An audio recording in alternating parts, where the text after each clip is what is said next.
Jason's straight from his email to us about his book. Oh, great. That's great. Crazy. Yeah. Happy Monday, everybody. Solid Ground live stream. I've lost track of the numbers. In fact, I noticed that I was numbering them incorrectly. So if people ever look at the podcast playlist and they're like, well, she's got number 42 3 times. Well, it's because I lost track. So I'll have to go back and figure that out. But happy Monday. It's Thanksgiving week. So happy Thanksgiving to everybody. And if Americans, Canadians, Europeans, whoever you are, we're thankful for you. And we have Jason Littlefield with us today. I'm really happy to have you with us. It's nice to see you again. Nice to see you as well. Thanks for having me. Yeah, it's great to have you. And we're going to talk about your new book and your empowered humanity theory. And so it's great to have that discussion and an opportunity to talk about alternatives to DEI and how we can do this better. But perhaps we should start with an introduction to Solid Ground. Jennifer, do you want to see if you remember what we do? What do we do? All right. I'll share what I remember about what we do. And if I miss anything, you guys can just pitch in. So Solid Ground is a peer support community for people that are concerned about authoritarianism and critical social justice. We have weekly groups where we engage in civil dialogue about these issues. And we can be found at solidgroundsupport.org. I never remember if it's com or org. I know. I am terrible with that. So let's see. Solidgroundsupport.org is what it looks like to me.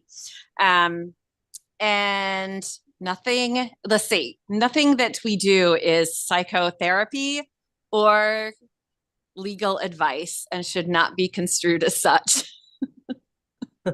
Sounds like you got all the elements. I got the major elements in that. Yeah. That's great. It's really good. It's nice to have a sanity check with other people who are also experiencing these kind of things in their lives. So yeah, that's great. So Jason, you and I spoke, it's been a couple of months now. Mm-hmm. And kind of talked about some of your experiences with Castle and with the DEI trainings around the school system and how bizarre that is and how it feels very wrong and very harmful. And you have a theory that you've come up with, which offers sort of an alternative training that teaches people the value of humanity and shared human values and connection that doesn't dissect people in the same way. But I should let you explain it better because you'll do a much better job of talking about it than me. Sure.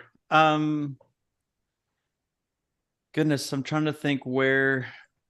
So can we begin at the DEI alternative? Because I heard you say that and that it might be a good launching pad. Sure, please. Yeah. I believe that the DEI industrial complex is essentially this idea that we need to try to improve human relationships. We need to try to make things better for people. That's the underlying urge behind things like diversity, equity, and inclusion. And that idea has been institutionalized, in our workplaces, in our schools, and in society. But however, as it was being institutionalized, it was being done so with collectivist political philosophy as the tools that it is building DEI. It is not improving human relations. It is not decreasing in racism. In fact, what it is doing, it is intensifying the mental health crisis and intensifying human prejudice. And I know that because I was in that working professional world from 2014 to 2021. So I guess my idea of empowered humanity theory is, since these bureaucracies are already established and they are largely held by compassionate, caring human beings that are unaware of the tool set that they are using. If they are presented with an idea that actually decreases human prejudice, decreases that tribal rivalry, and decreases feelings of judgment and fear-based towards each other, and really actually worked to strengthen our shared humanity, then we will properly address the mental health crisis in this country. We will address issues of human hate, from racism to anti-Semitism to sexism, all of the things that those institutions claim to be fighting. If we change the tool set in those institutions, then those things will go down. But if we keep using the same collectivist political philosophy to treat those symptoms, then we are actually strengthening the psychological capacities to harm each other rather than to bring each other back. So I put an idea out in the world, and now I'm ready to share it and see what happens. You know, I know that was kind of a long-winded, but I was like, this is going to require a lot of conversation. So thanks for having me again. Oh, I'm glad. No, I don't think it's long-winded at all. I think that's excellent. And I really appreciate your lack of cynicism when you talk about the reasons why people would be promoting some of these DEI initiatives. And I think that that's really important, because there are good people who are just misdirected around some of these things. That's not every single person putting this forward is some kind of a Marxist monster, yeah. you know. They're not, but the thing is that neo-Marxist framework is the only framework that is being utilized, you know, even if it is kind-hearted people, but if they look closely at the tools that they're using, they'll realize, like, this is not actually improving our situation, and it is pointing it's pointing to capitalism and liberalism as the source of racism. So thinking objectively, if we remove a particular economic system, will human racism really go away? No. So how do we prevent and ease racism? And the answer is humanizing each other and practicing humanizing each other, which is one of those, you know, parts of empowered humanity theory. So it's, you know, they talk about doing the work. Yes, it's time that we do the work from the inside out and do it in a way that we honor the dignity of all people, and we don't put artificial layers between us, because putting those artificial layers between us is the thing that is driving us further apart and causing us to harm each other in these most awful ways that we are now seeing publicly on our streets through this new round of demonstrations. Deborah, you showed us you had taken a bunch of notes on Jason's book. What are some things that stood out for you, and what questions do you have? Wow. Where do I want to start? I mean, I like I'm trying to remember your three basic principles. It seems like one is just moving this whole identity focus to immutable characteristics or something like that, and really rooting a person like in their own values, and that being a valued-centered identity. So that somehow the group identity gets dissolved, and yet you still get to have something, but it's really like pointing a person to actually find ways. And what's great about the book is there's just so many exercises to support each of the pillars of your program. And so that's one piece. The dignity lens, right, is another one, both with self, right, kind of way one is sort of holding and working with oneself, and how also one is looking outside. And then the common humanity, is that the third piece of the it. prioritizing mindsets of inquiry and Oh, compassion. sorry. Yeah. So that's another piece too, because it's so easy to do this. Well, it's not so easy. It's being promoted, actually, right? We're being promoted to be stereotyping. It's being promoted to think that this particular identity group must be thinking this and doing this and all of that. And so to move and to be cultivating a capacity to actually not know and be curious and to ask, to inquire.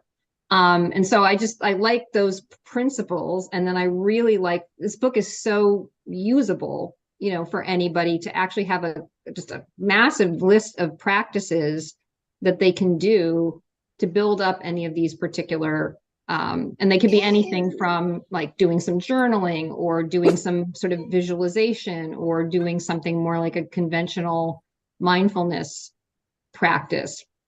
So I like both the framework, and then also it's not just a framework. It's like, okay, what are you going to go do with this? I'm trying to think. I have a lot of questions, but I almost don't want to go there. They're almost questions I could ask after we've had more discussion. So I think I want to wait because I feel like they'd be a later on sort of thing to bring in. Sure. You did touch on something I would like to comment on, though. But I'm glad that I'm glad to hear your feedback, because I wrote it in a way where the reader could really get through, okay, what is this idea of empowered humanity theory and why, and what's it based in and all of that, for them to get through in about an hour, and then have just these tons of pragmatic, practical things that they can do and return to at any time they want. So it's kind of a way to quickly spread the idea. It's not some heavy down languagey, sophistry, ego stroking type of an idea. It's like, no, this actually addresses the things that people in our world are saying are a problem. People are saying that the mental health crisis is a problem, and racism and hatred is a problem. And this ideology that's captured our society and institutions is a problem.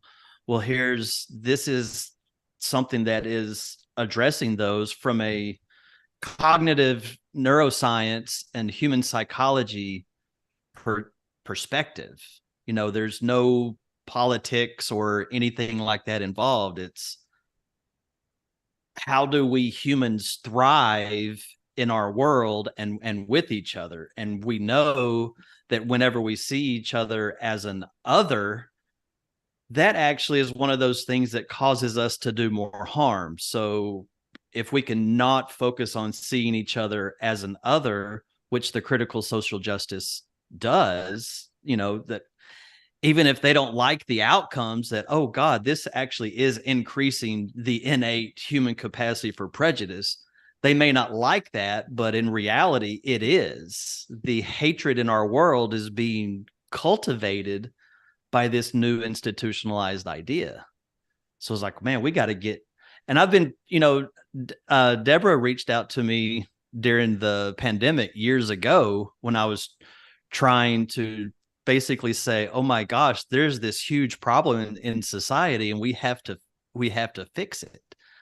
And, in those 3 or 4 years since, things have continuously magnified. So I think it's really time for us to start putting forth solutions and stop being reactionary. So I'm glad to hopefully contribute to that. One of the things that you said about it, I thought this was really appealing, is that it's more of a workbook in some ways than a manuscript for just, reading text. And so it gives you concrete activities and examples of how to implement this theory. So could you offer an example from that? Like what's something that really could be put into practice simply to help with this? Well, one of the first things is there's a value setting activity. I think doing that is essential to understanding and living your life according to some of these empowered humanity theory ideas. But yeah, so select your core values, and then there's some reflection questions in there about how to live a life of a value-centered identity. There's I like the me- rippling lake. Can you tell the rippling lake? let me look in here. A rippling lake. I didn't see that part. That's really good. I was realizing, oh, I should do that one. What do you remember from that, Well, I Deborah? remember, well, it was basically, it was an emotional regulation one. So it would be imagining you're by a still lake and you see it and you kind of see how you feel. And then imagine it starts getting, rippling active. And then imagine that you can actually calm it down and see in your own mind's eye this lake calming down. And you could just sort of feel almost physiologically how that also feels like how you could calm yourself down if you were disturbed. So I like that one. And thank you, Deborah. And the thing with that is, once you read that and do that practice in the book, then the next time you feel yourself becoming dysregulated, you'll have that to draw on. You can say, okay, I'm gonna do that lake visualization now. So you can return back to these practices from memory. Is kind of the goal there. And whenever all of these practices are practices that strengthen the neural networks that are linked to our psychological well-being. So every time you do one of these practices, it's like, I guess, going to the gym for your mental health. And I think that's a really something that is needed in this world. Life is hard. I mean, it's a really challenging thing to be a human on planet Earth. So there's some just good strategies and practices to ease those things in our own personal lives. Well, it seems like a big part of the DEI training process is building an awareness of of specific groups' difficulties. And there's a big focus. It feels like I can remember, I'm going to butcher this, but when I was in law school, we talked about basically the 4 principles of punishment or of criminal justice. And one of them is punishment. That's a big part of it. And DEI seems like it's focused on that same kind of justice system where we're not satisfied with just improving relations and improving connection and compassion. One of our objectives is to make sure that people feel guilty and feel responsible for the difficulties that other people face. And so how do you get people to switch off that mindset? Because that's once that pathway is lighted up, it becomes a really strong pathway for people. And that it's that resentment building mindset. I'm not really sure how to get rid of that. And something that I've noticed is that the only criticism that I've gotten for empowered humanity theory over the years is me not in conversation mentioning all of previous human atrocities. Like, I don't mention slavery and Jim Crow and racism and all of these things that I know about and motivate me to, like, okay, well, how do we stop it? Because I'm not, and I even had somebody tell me that they said, I want to see you struggle more with it. Mm-hmm. So there is this idea out there that somehow struggling with the atrocities of our past is the way to stop racism. But in reality, that's an indignity. Like, if your objective is to cause psychological suffering on my part, And the way that we ease current racism and prevent racism is by distributing psychological suffering on my part. That's a violation of my dignity. And objectively speaking, that is not going to make people stop being racist. So the only way that I am now trying to, like, how do we stop that, is just providing a clear another path and say, this is the idea that I'm pushing forth. You can ask me questions, you can join, or you can not. But at this moment in time, I can't wait around and try to have conversations with people. I have to put something in the world that is going to help people and strengthen relationships, even if the mainstream isn't ready for that. You know, eventually, I think humans will want to come together and will want to strengthen our mental health and relationships between us from a non-political vantage point. So I'm here to say, now is the time. If you're one of those people, now is the time to begin doing something differently and more positively and proactively. Also, I mean, you're helping not with a political bent, but some of the practices are helping people just in general sensitize their heart towards themselves and others without a particular way you have to direct that. And I'm imagining that there's a certain care for your fellow human beings. If there's something someone needs, whatever, right? There's like probably some desire to fulfill that, but it's not coming along with it's being directed a particular way, or you should be thinking about so-and-so this way, but it's not caring, and it's not, and in fact, probably the response might be more appropriate. Yeah. And I never should on situation. anybody.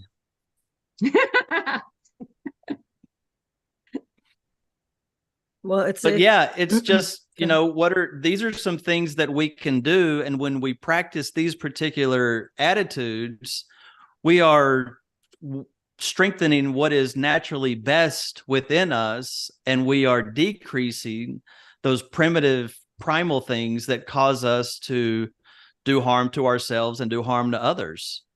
And we've been on this planet a long time. We have a lot of things to look back and draw upon and see what did and didn't work.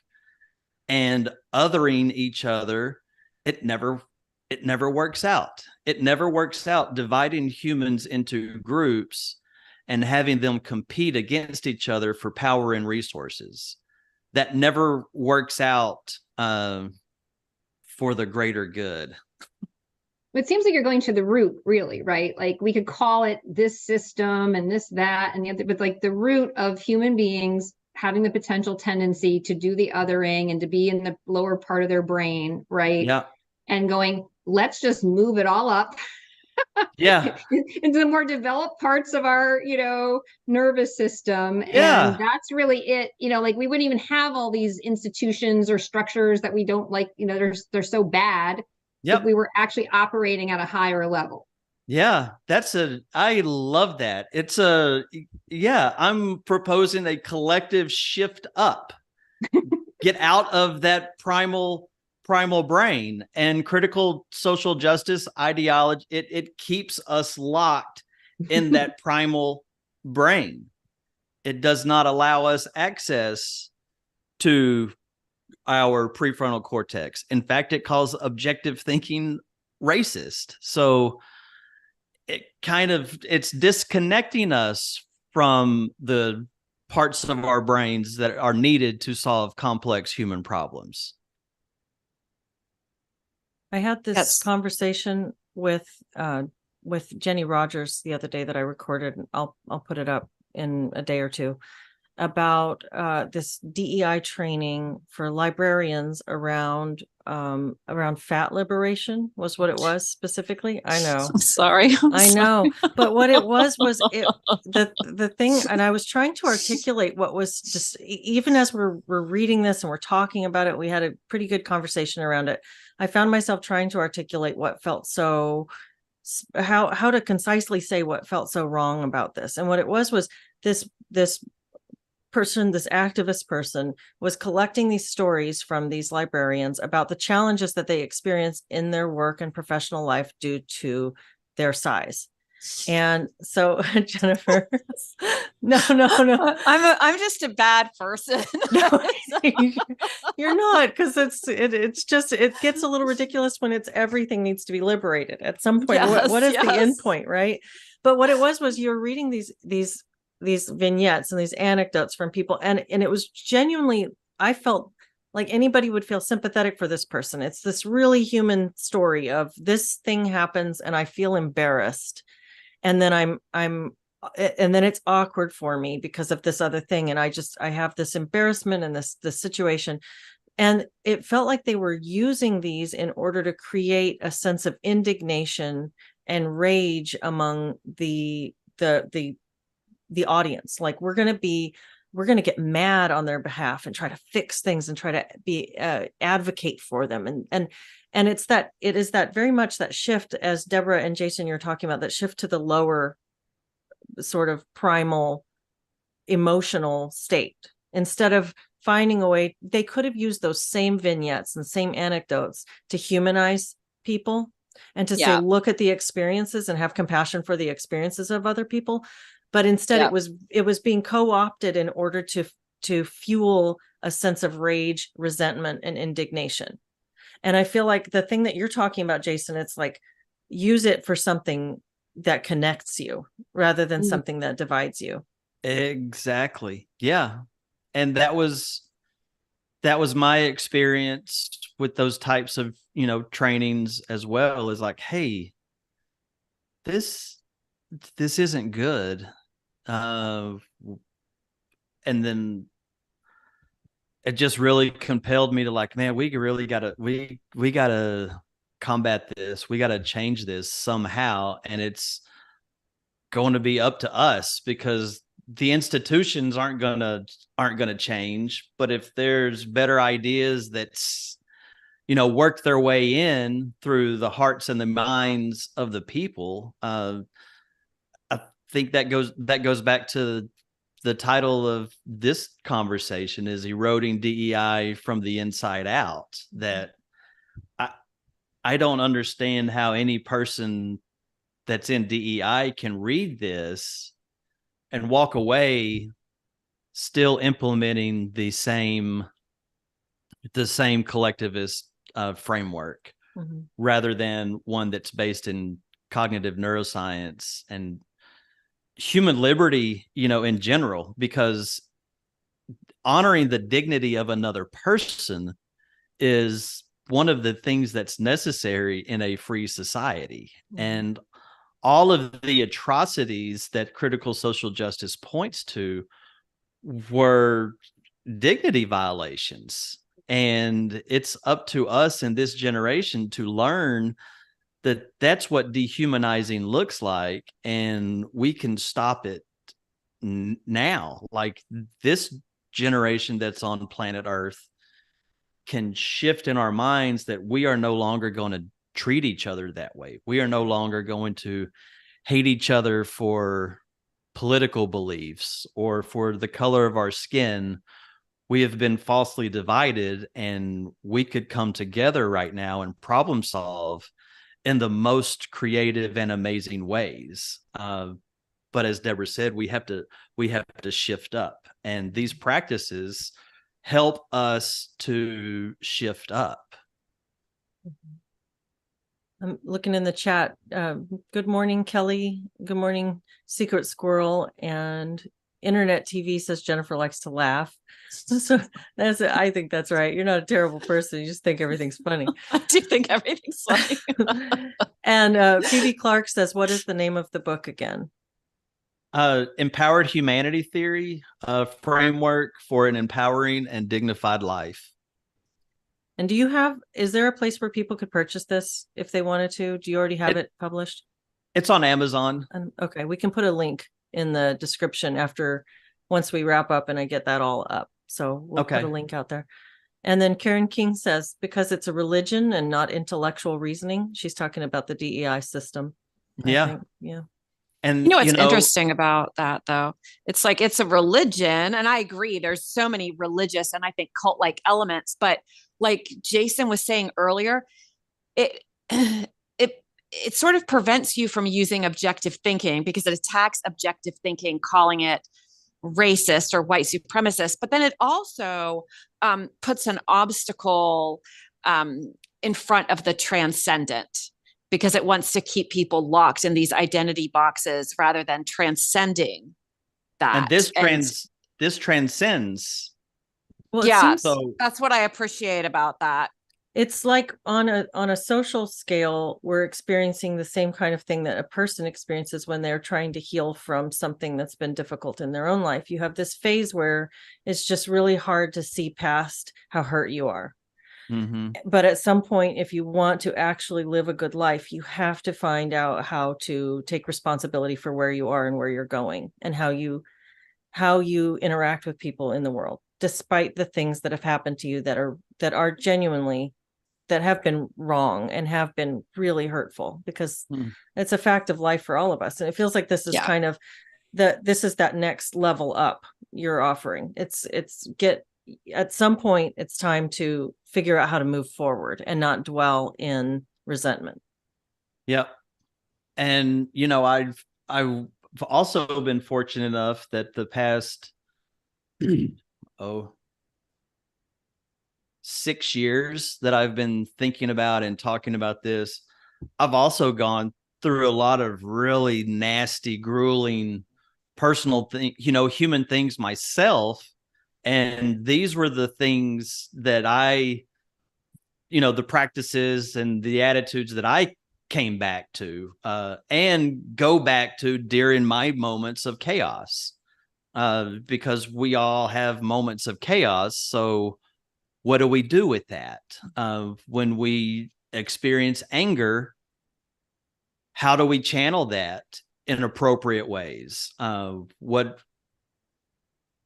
So these are the things that I too have really leaned heavily on throughout the years. Mm-hmm. And some of I respond to things differently than I used to, which is I appreciate that as well. It seems like go ahead, Deborah. No, go ahead. I don't know if you guys know the Enneagram. I'm a 6 on the Enneagram, and that's often devil's advocate. So I was thinking, what are the questions that would be the hard questions that people would pose to Jason about this? And then, so I thought I'd ask them, not from a spirit of meanness, but more like, I wonder if someone might think these things and wonder the answer. And one was, how does so in DEI, often they're talking about implicit bias, and we're going to go at it some sort of way, do the work, whatever that is. How does your approach, how might that address people's biases or somehow unwind them? Or how is that working in your model? Well, I think the specifically the attitude of prioritizing mindsets of inquiry and compassion over fear and judgment really addresses that point, because a bias is, kind of that reaction of fear and judgment. So whenever we notice we are having those types of thoughts, to replace and inspect that with inquiry and compassion. With compassion, see is this particular thought and what I'm seeing, is there an element of suffering, that I'm having these thoughts? It's something that I could alleviate. And then if it's not, then I, with that inquiry is, what questions can I ask? Why is this happening, versus I know this is happening because, what questions can I ask in the moment to get more curious about this situation and about this person rather than distancing them. And I would also say that all humans are born with an in-group bias preference. So we have this natural desire to want to be around those that we have shared traits or shared values. So the more that we can get to see each other as a human being first, rather than part of some sort of group first, that decreases that bias tendency. And that also all humans are hardwired for the capacities of prejudice, aggression, and cruelty. And a bias is kind of that prejudice. Prejudice is I prefer one thing toward the other, and that when we cultivate that dignity lens that I talk about, we decrease the human capacity for prejudice. So this really, empowered humanity theory really goes at the heart of, okay, how do I decrease my bias? Because I also noticed that people in that critical social justice world, they think that I should not be talking because I am a straight white Christian male.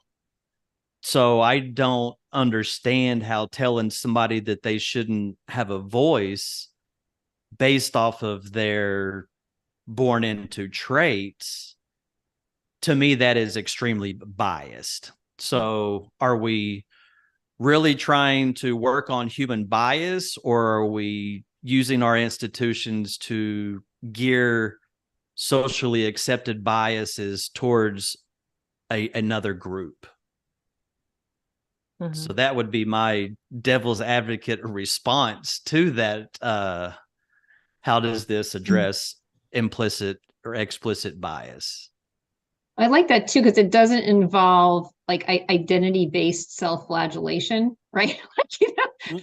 Right? Like you don't have to go, oh, I'm of this group, I better be self-flagellating. It comes like you might be able to see that there's some tendencies or something, but you don't have to have this sort of like I'm a bad person or I shouldn't be having this. It's just there's just like, or like there's a good disposition towards oneself, while at the same time maybe getting clearer view of others. And also, I heard you mention that identity. So also, if I'm adhering to a value-centered identity, if I'm operating from a place of what are my core values, then I'm not going to be hateful and biased towards somebody. And when I notice that I'm stepping outside of my core values, then I can say, Jason, that you're not in line with your values on this, in this particular situation. You need to reel yourself back in. So when we do adhere a lifestyle that's anchored in our chosen values, we're also less likely to do each other harm. And if we're trying to maintain a free society, then figuring out how to decrease the ways that we harm each other should really be a necessary focus. Something from the chat, Paul McCullough says, ideology doesn't like sensibility. Wokesters would have trouble opening this book, no? And that's one of the things that I kind of,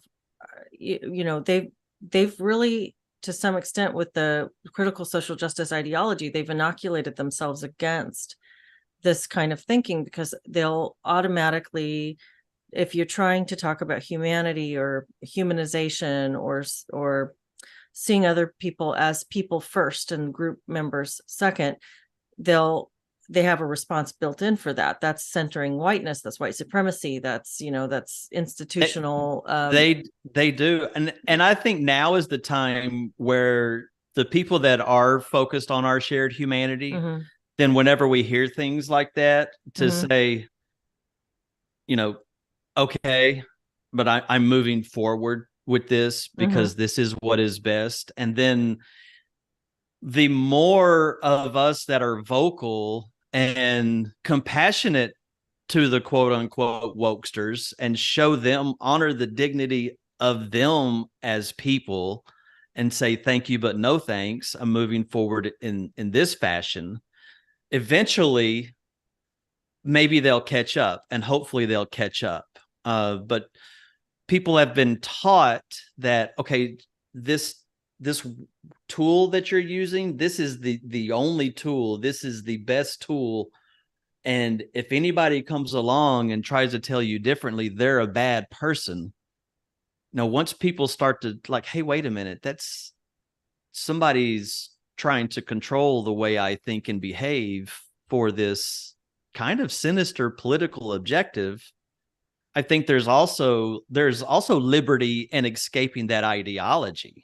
It is going to take this book getting inside institutions and getting inside work groups, and somebody in that work group saying, y'all, the way that we are approaching our work right now is in violation to human dignity, and it is decreasing our mental health and well-being and our ability to get along. We need to have some conversations, and it's not really going to go fantastically at first, but there are kind-hearted people in those institutions that are stepping up, and people are facing backlash. But the more of us that can compassionately and pragmatically move forward with something new, rather than continuing to bump heads and argue, I think that the more people would join and want to be a part of something like that, because we also are on this planet. And if we want to use our time here arguing and hating and engaging in that joyless behavior, we can, or we can just begin doing something completely different. And the more, it's the Macarena took off, all these weird things in society take off. People started eating Tide Pods for a while, that got out there in the universe. So I think that there's a possibility of a new idea getting out and taking hold that will do less damage than the Macarena and eating Tide Pods combined.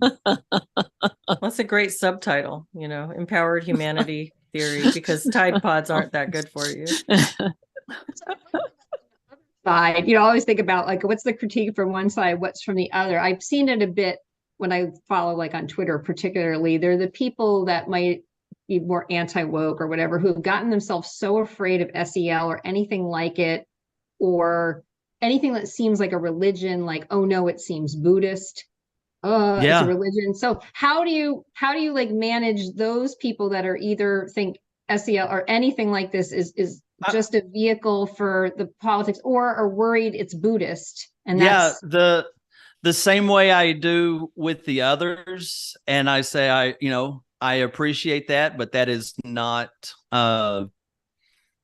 my intent or objective. And, quite honestly, from 2017, I'm writing these down to make sure I get it right. From 2017 to 2021, I shared this with my immediate working group in Austin, which they were admittedly woke. They said we're woke, and they did not like it. I'll put it that way. They did not like it. And it ultimately forced me to leave my profession. So from 2021 till sometime in 2023, I realized that, the anti-woke movement see me as a bad person too. So that's when I decided to say, well, I guess what I'm going to have to do, I'm just going to have to present this idea as, that this is something that does address the mental health crisis. It does address human hate, and it does address the ideology. I'm just going to write a book and I'm going to put it out there. And if there are others in the same mindset as me, like, yeah, I want to figure out how to live a more empowering and dignified life for myself. I want to get more out of this journey called life. And yeah, if I'm interested in combating racism, I'm going to use it that way. If I'm interested in combating the ideology, I'm going to send copies of this book to all of the heads of the DEI departments, because that's something else that I've been doing. I've sent this book out to the Castle board directors. I've sent it to mental health professionals. I've sent it out to various DEI offices and SEL offices across the country. So if there are people that are ready to, like, yeah, let's begin doing something differently, let's do it differently. And I've also been working in a school district in Maryland with this idea, and using it as a way to restore the climate and culture of a campus, strengthen the relationships between the people in the buildings, and to give educators self-management and self-compassion tools, because life is hard, and life as an educator is really quite hard these days. So I'm just putting it, I guess clowns to the left of me, jokers to the right. Here I am stuck in the middle, and I'm going this way. And I think that at this point in time, there's a lot of other people that are interested in going this way as well. Well, And it's just the human way. It's not even a political, like, I don't have a political lens or operation at all. I'm just like, what can I do to make me the best human that I can be? And holy cow, this idea actually addresses the kernels of truths that the ideologues weaponize. So if we get people thinking differently about each other and change the hearts and minds of people, they'll stop putting awful ideas in our institutions, and maybe we can have a chance at this thing. Because if people are concerned about the political landscape right now, the only way to change that is to change it through the culture. And right now the culture is completely this toxic, critical, social justice, politically divided way of being. And if that continues, then the future political landscape will be tyrannical. If we are able to unite in our culture right now, then the future of our political sphere will be that free society that we long for, and we hope those that will come after us get to experience. Yeah, I was going to ask you what your plan is for getting this in front of the right people, or influencing people to consider taking this approach. You mentioned sending it to DEI places, the heads, and you also mentioned that you're working with a school district right now. And do you have other businesses so far that have been, or institutions that have expressed any interest? And what's your plan going forward with that? Not right now. My plan is to, I guess what I'm doing now, I've got the book, and I've sent roughly 50 copies to various quote unquote influencers, all of the researchers that I listed in the book, mental health professionals and institutions. So I've got it out into the hands of the right people. And that process, they started getting those books last week, and it will continue until the 28th of this month, I think, is when the last one is due to come. So really just share it in the world and seeing which schools and which businesses and which groups want to begin doing something different. Because I do facilitate in-person, I hate using that word, trainings, but workshops as well. Mm-hmm. Well, in the chat, Paul McCullough, whose comment I read a little bit ago, says he agrees with the move forward and keep trying, keep displaying facts and the fallout from what's going on, and that he's definitely getting the book. So he responded to your response to him. Cool. And then Karen King says something that this is kind of echoing some of the stuff we talked about a little bit ago, but she says, I'm struggling with the idea that this sort of intellectualizing doesn't influence the high emotionality of wokeness. And she says, we need to first teach people to manage discomfort, then we can engage the intellect. And I think that's part of what your book is seeking to do. And I think that the description, like the lake and the different techniques for managing emotionality, are definitely really valuable. And I also share that same concern that there's going to be such a guard up among so many people that they won't even give it a chance. Yep. Yep. There will be, there is resistance on quote unquote both sides. Those that are heavily entrenched in politics, both sides are strongly against the ideas in this book. And I think that when you read that book and you recall that memory of everybody that has a strong political opinion is opposed to this. So I think that awareness could cause a huge shift as well, because like, okay, why is it that the political left and the political right disagree on human dignity, compassion and kindness for self and others, and me identifying myself and you identifying yourself by your chosen core values? So I think that should be a big shakeup and awareness that, yeah, this false political divide, it has us blind to doing things that strengthen our mental health and decrease our propensities to harm each other.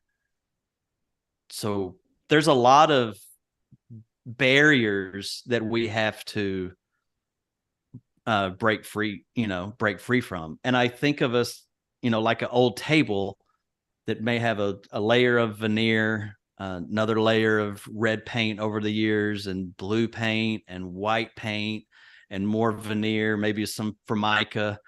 But we have to peel those layers off to get down to that raw humanity that we are, and really treat that raw humanity. And peeling away some of those layers, it looks like people pushing back and rejecting and saying, oh no, that's bad, because that's that fear base. That's, we initially go to that fear base and aren't even giving some of these things a try. But that's how, if we can, whenever we recognize that I'm having this strong fear and judgment response in a situation to where my physical safety is guaranteed, then how can I stay curious in that moment and not cast judgment on this person, place, or thing? How can I learn more about it rather than push away from it? And that's one of the things that I'm promoting in this book, is how do we do that with each other? How do we stay engaged with each other so that we are not damaging each other? And really, the more that you stay engaged with each other, the more we find common ground, and we realize that we're being falsely divided on all of these various propaganda ways of dividing us right now. I'm wondering about, talk about influencers, and I'm thinking about like the real, like those internet people. I'm thinking about young people too, who, well, you like Chloe Valder, we know she's kind of into meditation and inner work. Or I'm thinking of Amala, I forget what her last name is, but there's some younger voices who are either getting more stoic or getting more, or talking a little bit about their inner, working with their inner. And I'm just wondering if there's a way to leverage younger people who are saying, hey, people, it's a bit inside job, and I'm thinking about how would this become, I hate to say, let's make it cool, like, but I am curious, like, is there is there a way that younger people who have more of a voice, like, I don't know if you're sending your book to any of those sorts of people, but I think the more the younger generation hears voices that they might respect or look up to or something like that, and if they saw them talking about it, that might have some magnifying effect. I had a driving thought yesterday about how I need to do another version of this book, but not include the foreword or the prologue.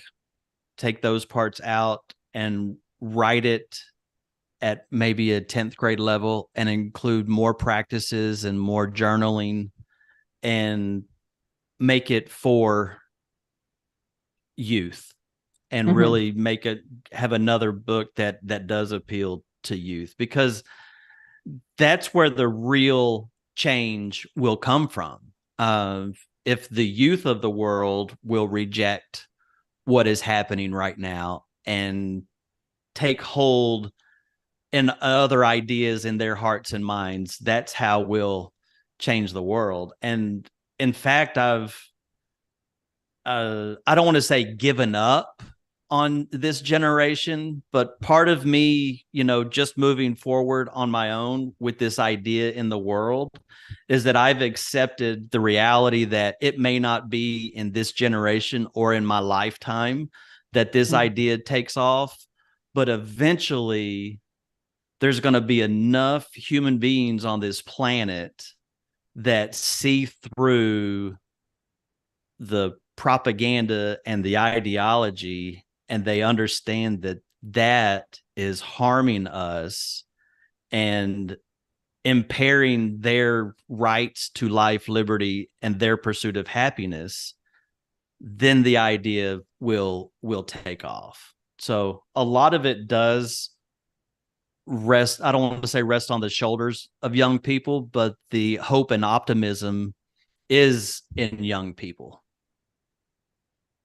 I've had that same thought as you were talking, that it would be nice to get this in front of people as young as possible and get people thinking in this framework early in life. I wonder, maybe this is silly, but I wonder if you could do an activity book for kids, even based on some of these ideas, like a coloring and activity book that incorporates some of these ideas about being kind to people and seeing people as human beings first. And, just there's so much propaganda from the social justice angle aimed at children. And I would love that. I would love to be able to do that and to have that time and support to be able to do that for sure. I bet a lot of parents would want that for their kids. Yeah. Clem sends a super chat. Thank you so much, Clem. That's really nice. And thank you all for engaging in the chat. I know we have a hard out a little before the hour. So any final thoughts, Jason? Do you think that there's anything that you really want to leave people with on this? I'd want to officially thank Paul for saying he's going to take a chance and check that book out. And I would encourage, everybody to do that. If you want to try something different and you want to strengthen your own neurological pathways that are related to your psychological well-being in this really crazy, insane world, there's a framework to do so. And I'm really grateful that you allowed me to come have this conversation with you today. Thank you for putting this forward. I think it's beautiful. And I think that I really hope that we start to see this shift and more people ready to talk about it this way. And it's really just a slight shift. I've